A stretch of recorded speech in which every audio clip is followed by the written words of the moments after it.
இப்போது மீன் குழம்பு செய்ய போகிறோம். மீன் குழம்பு செய்யறதுக்கு தேவையான பொருட்கள் பார்த்துக்கலாம். ஓகேவா? மீன் கழுவி எடுத்துருக்குது. ஓகேவா? தக்காளி ஒரு 2 எலுமிச்சப்பழம் சைஸுக்கு கரைச்சி வச்சுருக்கோம். வெங்காயம் 4 வெங்காயம் அரைச்சி வச்சுருக்கோம். பூண்டு ஒரு 100 பூண்டு அரைச்சி வச்சுருக்கோம்.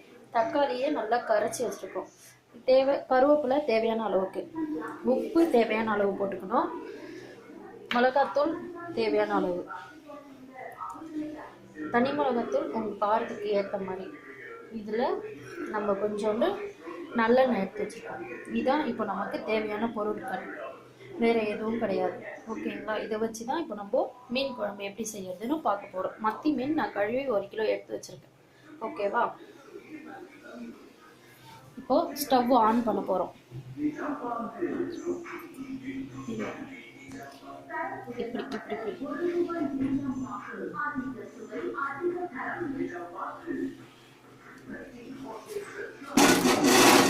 நான் ஸ்டவ் ஆன் பண்ணிவிட்டு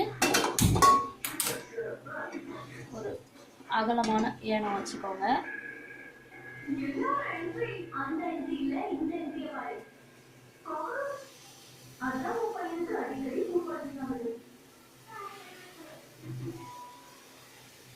ஸ்டவ் ஆன் பண்ணியாச்சு. சூடான பிறகு நல்லெண்ணெய் 3 டீஸ்பூன்,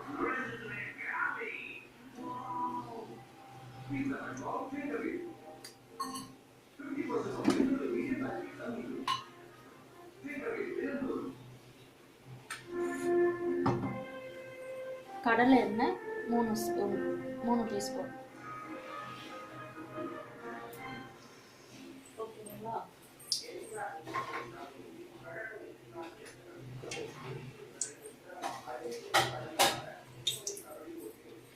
இப்போ நம்ம இதுதா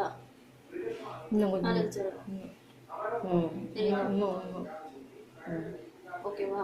இப்போ நம்ம எல்லாம் அஞ்சல் டப்பாவை பார்க்குறீங்க. இது மட்டும் தெரியுதா? தெரியல, இப்போதான் தெரியுது. இப்போ கொஞ்சம் நவுந்த மாதிரி நில்லு. இப்போ தெரியுதா?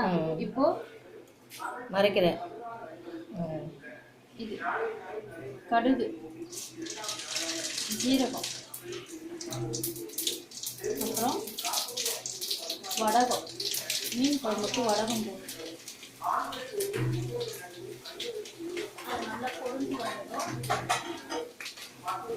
நல்லா பொரிஞ்சு வந்ததும் கொஞ்சோண்டு வெந்தயம், இவ்வளோ கொஞ்சமாக போட்டு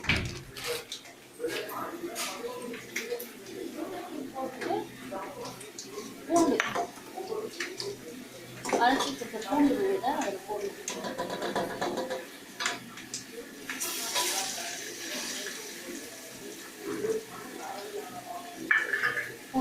நல்லா வதக்கிக்கணும். பச்சை வாசம் போகிற அளவுக்கு வதக்கிக்கணும்.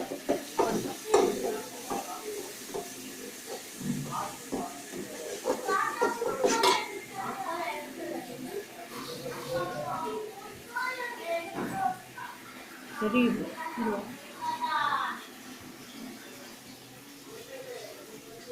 நல்லா வதங்கணும்.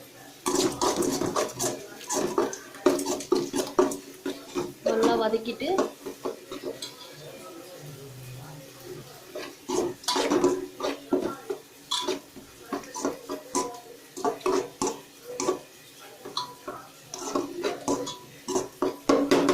நல்லா வதங்கட்டும். தண்ணி ஆஃப் பண்ணிட்டா. இது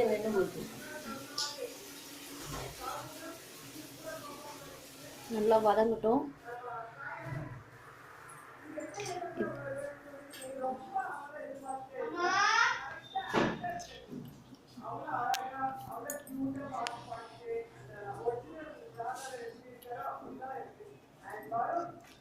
நல்லா வதங்கிட்டே இருக்கட்டும்.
நிமிஷம் நல்லா வதக்கி விடுங்க.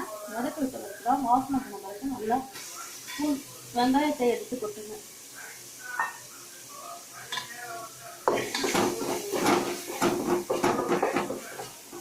அரைச்சி வச்ச வெங்காயத்துல ஒரு 4 வெங்காயம் போட்டுக்கலாம். உங்களுக்கு தேவைன்ற போது. 1 கிலோக்கு எவ்வளோ தேவைப்படுமோ. சின்ன வெங்காயம் போட்டால் இன்னும் நல்லாயிருக்கும். பெரிய வெங்காயமும் டேஸ்ட்டாக இருக்கும். நீங்கள் செஞ்சு பார்த்துட்டு சொல்லுங்கள்.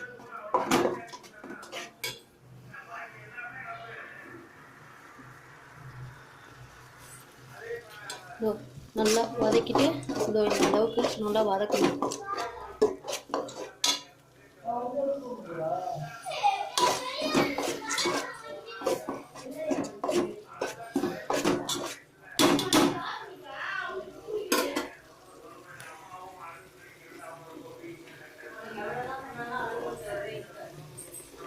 நல்லா வதக்கிட்டு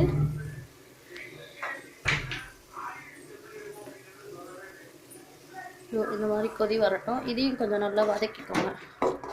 ஒரு 10 நிமிஷம் வதக்கிக்கிட்டிங்கன்னா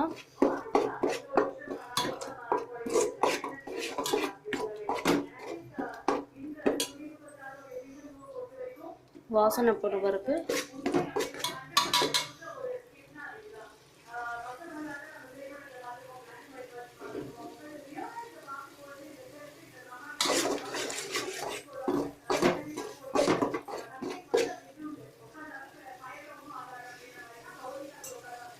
வதக்கிட்ட பிறகு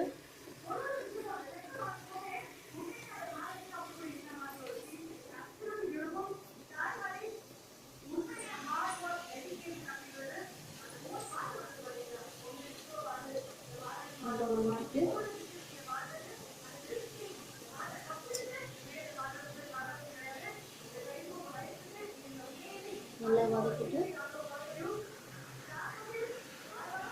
கரைச்சி வச்சிருக்கோம் இல்லையா தக்காளி, அதையும் கொட்டிடுங்க. அரைச்சி வச்சிருக்க தக்காளியை அதில்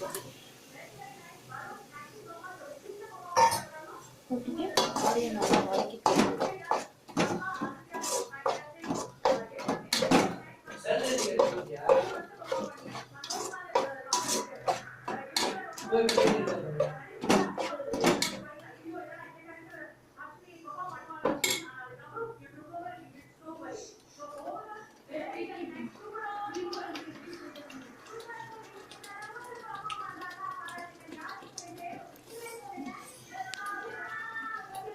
நல்லா வதக்கிட்டு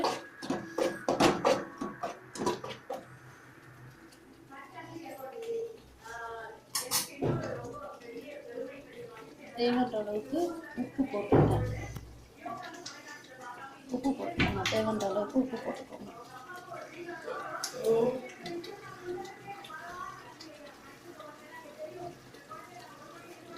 உங்களுக்கு எவ்வளோ தேவையோ அந்த அளவுக்கு உப்பு போட்டுக்கோங்க.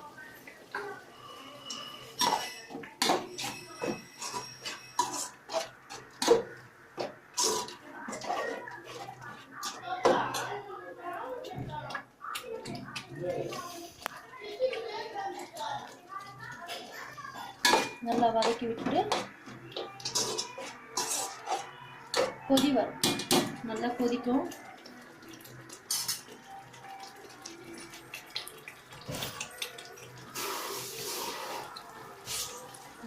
வாசலே கொதிக்கிறது நல்லா தெரியும். எண்ணெய் விட்டு கொதிக்கிறது நல்லா தெரியும்.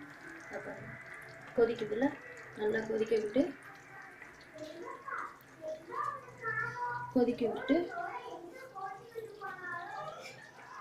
கருவேப்பிலையை போட்டுக்கணும்.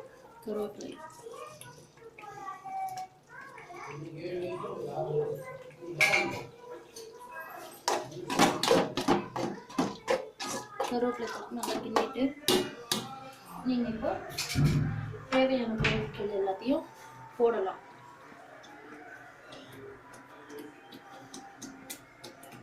மிளகாத்தூள் நம்ம எப்பயுமே சாம்பாருக்கு போடுவோம்ல, அந்த மிளகாத்தூள் ஒரு 2 ஸ்பூன் எடுத்துக்கோங்க. நல்லா வதக்குங்க. சாம்பாருக்கு போடுற மிளகாத்தூள்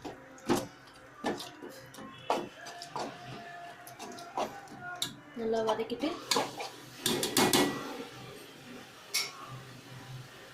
தனி மிளகாத்தூள், ரெட் சில்லி பவுடர் இது போட்டுக்கணும்.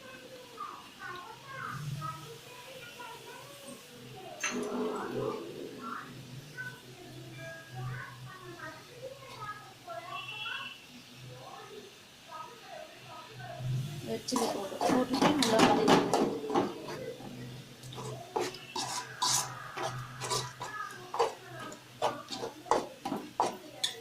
கொஞ்சம் கொதிக்கட்டும். கொதிச்சுட்டு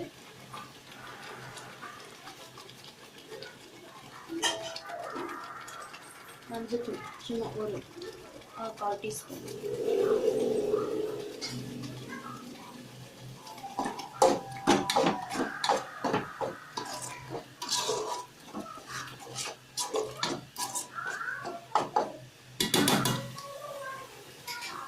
இது பார்த்தீங்கன்னா ஒரு கிரேவி மாதிரி, ஒரு தொக்கு மாதிரி உங்களுக்கு தெரியும். இந்த மாதிரி நல்லா எண்ணெய் கொதித்து வரும்போது ஒரு 5 நிமிஷம் கொதிக்க விடணும். ஒரு 5 நிமிஷம் கொதித்த பிறகு நல்லா கிளறி விடுங்க.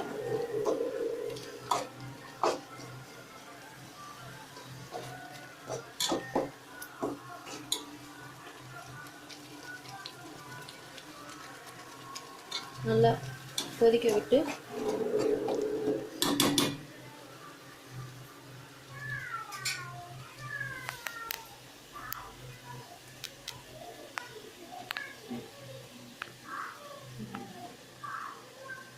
நல்லா கொதிச்சதுக்கு கிண்டி விட்டு உப்பு காரம் கரெக்டாக பார்த்துக்கோங்க. பார்த்துட்டு புளி கரைச்சி வச்சோம்ல அந்த தண்ணி, புளி கரைசலை இதில் ஊற்றிக்கோங்க.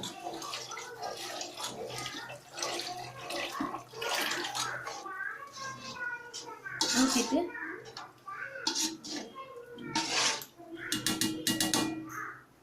இதை நல்லா கொதிக்கணும். கொஞ்சம் தேவையான அளவு புளி கரைசல் ஊற்றிட்டு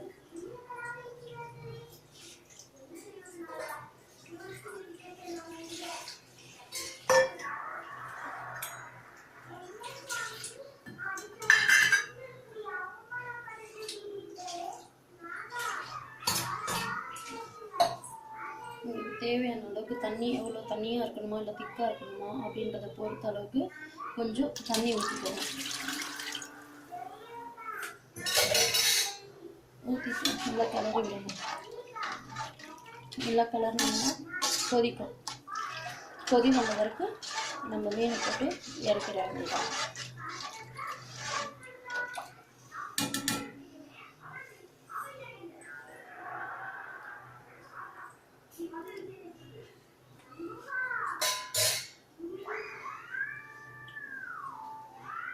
காரம் பத்தலைனாலும் நீங்கள் காரம் போட்டுக்கலாம். அப்படியே உப்பு பத்தலைனாலும் உப்பு போட்டுக்கணும். தேவையான அளவுக்கு உப்பு காரம் லாஸ்ட்டாக செக் பண்ணிக்கோங்க.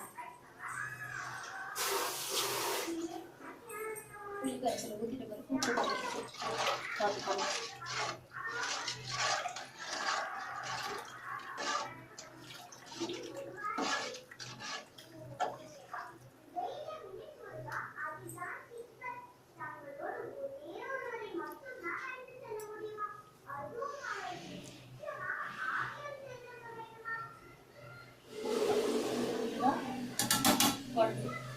இப்போ ஒரு 10 நிமிஷம் நல்லா கொஞ்சம் திக்காக வர அளவுக்கு ஒரு 10 நிமிஷம்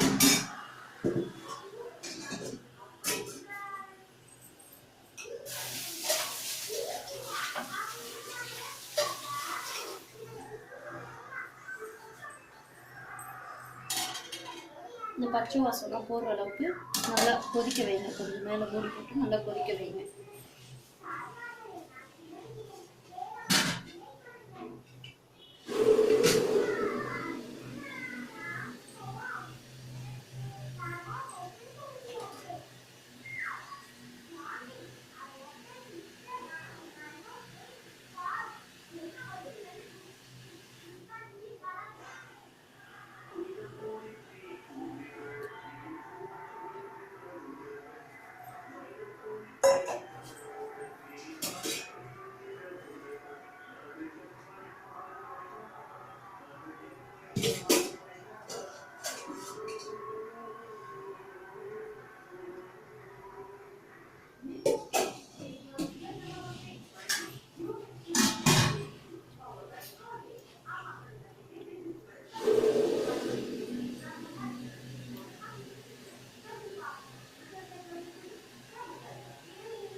எடுத்துட்டு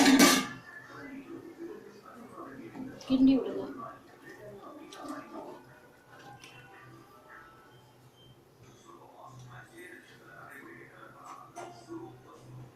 கிண்டி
இப்போது லைட்டாக கொதி வச்சு பாருங்கள். அதே மாதிரி கொதி வரட்டும், நல்லா கொதிக்கட்டும்.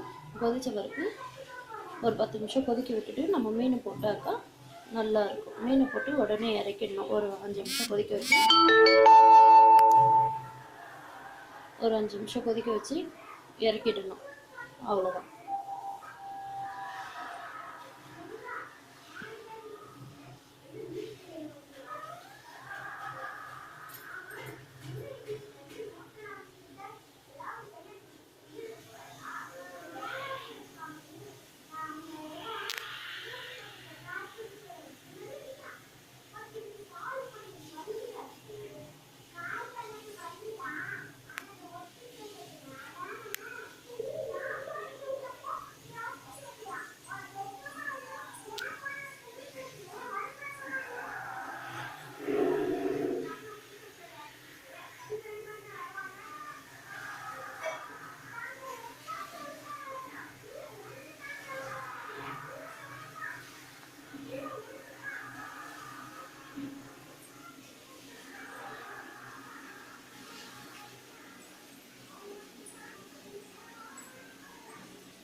நல்லா கொதிக்குது.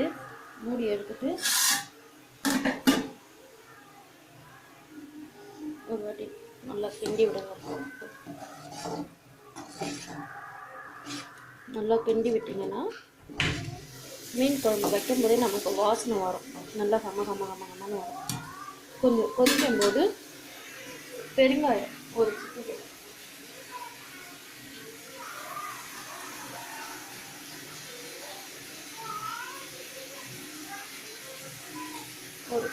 சும்மா ஒரு சிட்டிகை கொதிக்கும் போது போடுங்க பெருங்காயம். போட்டிங்கன்னா நல்லா வாசனையாக இருக்கும். போட்டு நல்லா கிளறி விடுங்க.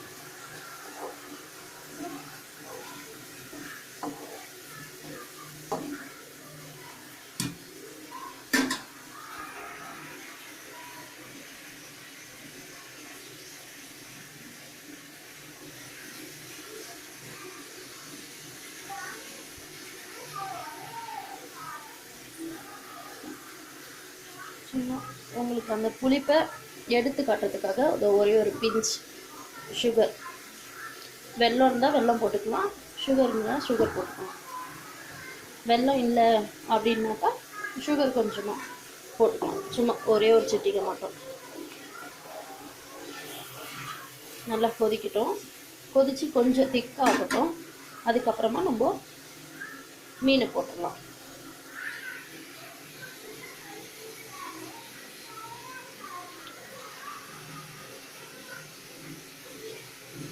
பார்த்தீங்களா, நல்லா கொதிக்குதில்ல, கொதிக்கும் போதே கொஞ்சம் ஸ்லோ பண்ணிக்கோங்க. ஸ்லோ பண்ணிக்கிட்டிங்கன்னா இப்போ வந்து நல்லா கொதிக்கும் போது எண்ணெய் கக்கும், அங்கங்கே எண்ணெய் கக்கும் போது திட்டாக எண்ணெய் கக்கும் போது நீங்கள் மீன் எடுத்து போட்டுக்கோங்க. அதனால கொஞ்ச நேரம் சும்மா சிம்மில் வச்சு மூடி வச்சிருங்க.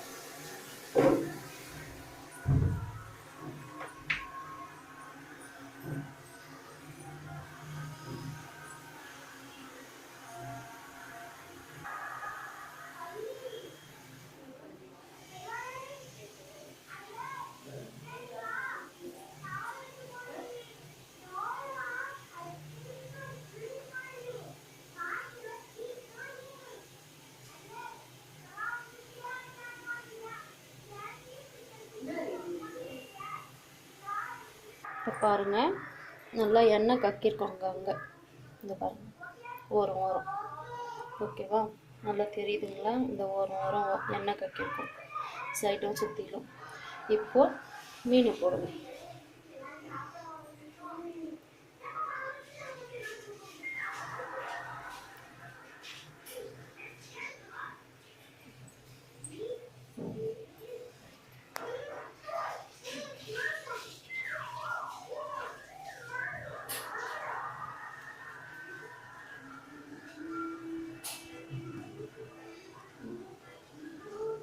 நல்லா கொதிச்சிருக்கு பார்த்தீங்களா, இங்கே எண்ணெய் கக்கிருக்குல இந்த ஓரம். இப்போது இந்த பச்சை வாசம்லாம் போயிடுச்சான்னு பாருங்கள், கிண்டி விட்டு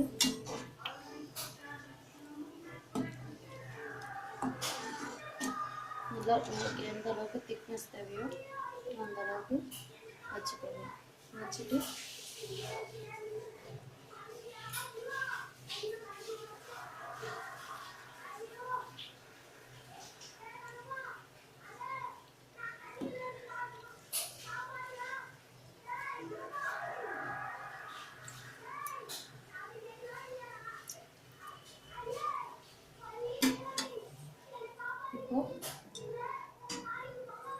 நான் சொன்னாங்க மத்தி மீன்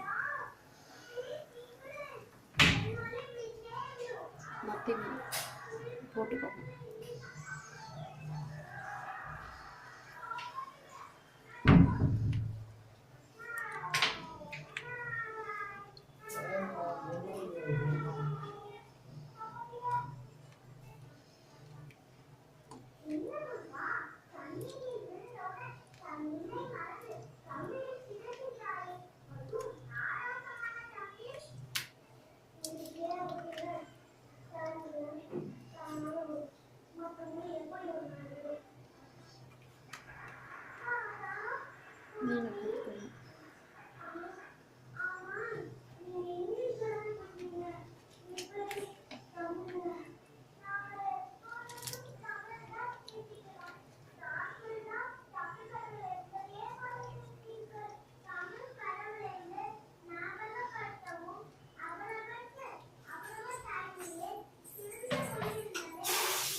நல்ல ஒரு கிண்டிட்டு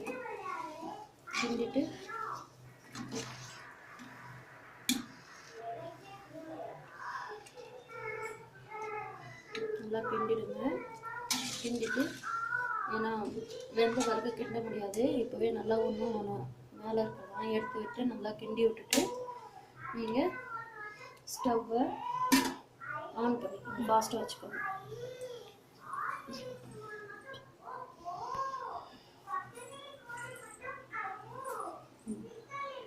சிம்மில் இருந்தால் ஸ்டவ்வை ஃபாஸ்ட்டாக வச்சுக்கணும்.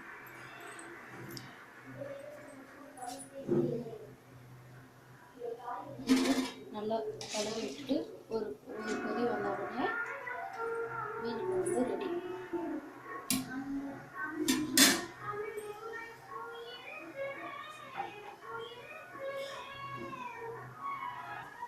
பார்த்தீங்கன்னா நல்லா எல்லா பக்கமும் கொதிக்குது குழம்பு, பாருங்க உங்களுக்கே தெரியும் நல்லா கொதிக்கிறது.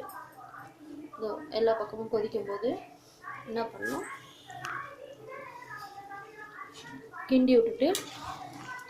நல்லா கிண்டி விட்டுட்டு மீன்லாம் வெந்திருக்கு பாருங்கள், அங்கங்கே பார்த்தா தெரியுது உங்களுக்கு, விரைச்சி போயிருக்கும் பாருங்கள்.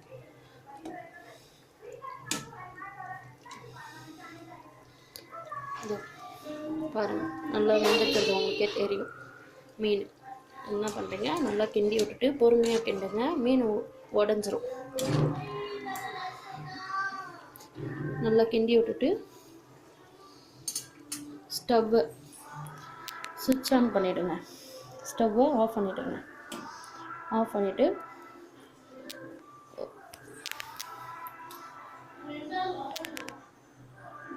ஒரு பிளேட்டில் எடுத்து ஒரு தட்டில் ஒரு இதில் மாற்றிக்கிட்டு நீங்கள் சர்வ் பண்ண வேண்டியதான்.